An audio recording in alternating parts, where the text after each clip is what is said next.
Quien dice que tiene derecho a la vida,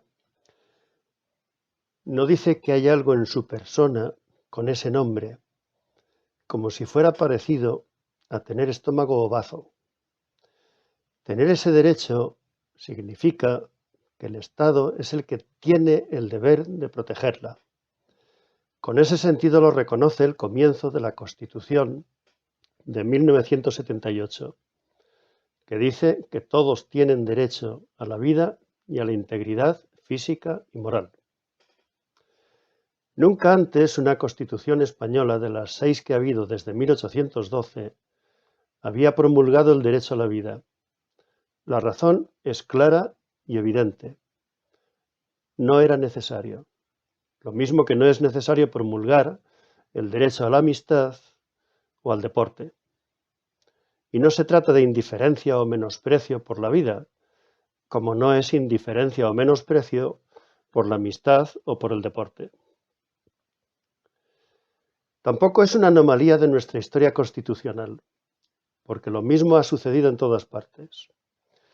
En la Declaración de Derechos inglesa de 1689, y en la Constitución americana de 1787, enmienda 8, se prohíben las penas crueles.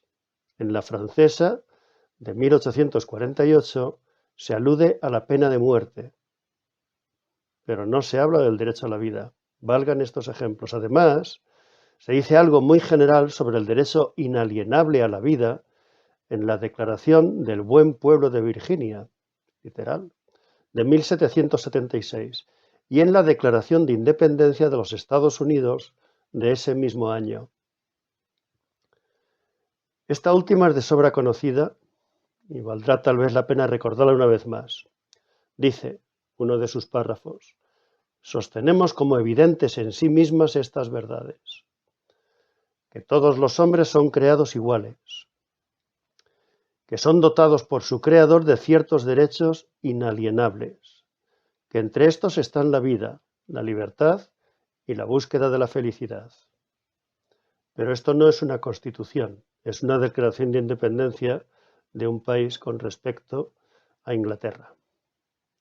Nunca en ninguna parte se había pensado en la necesidad de que la ley declarase la vida como un derecho. ¿Por qué ahora sí? Esa situación cambió cuando las vidas humanas fueron sometidas a un proceso industrial de destrucción en el siglo XX, sobre todo en la Segunda Guerra Mundial. Una atrocidad sin parangón en la historia de la humanidad, que vino además acompañada, cuando no se trataba de muertes, de una insondable degradación de la dignidad del ser humano. Alguien desató la furia del Averno y una tempestad de acero devastó las tierras de medio mundo. Cuando tantos millones de hombres, por la saña que insuflaron en ellos las religiones civiles del siglo XX, particularmente el nacionalsocialismo y el comunismo, el marxismo, cuando estos decidieron matarse entre sí en una guerra total que no distinguía entre campos de batalla y poblaciones ajenas, entre soldados y civiles. Todos eran igualmente objetivos de estrategia militar. Los ideales de progreso y confianza en la perfección del hombre de los 2 siglos anteriores saltaron por los aires.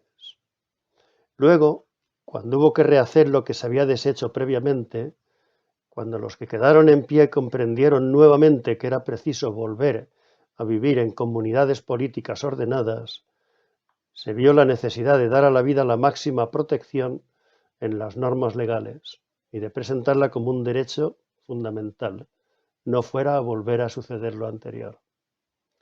Un derecho que fuera además la base de todos los demás derechos. Se había comprendido que hallarse vivo no es algo a lo que uno puede dedicar sus esfuerzos, como los dedica a la amistad o al deporte, sino mucho más frágil y mucho más sujeto a la amenaza de los mismos estados que ahora estaban dispuestos a convertirse en protectores suyos. Los humanos modernos son más despiadados que los antiguos y tienen herramientas más poderosas para aniquilarse. Por eso su vida requiere atención especial y por eso se reconoce como norma fundamental en las constituciones actuales.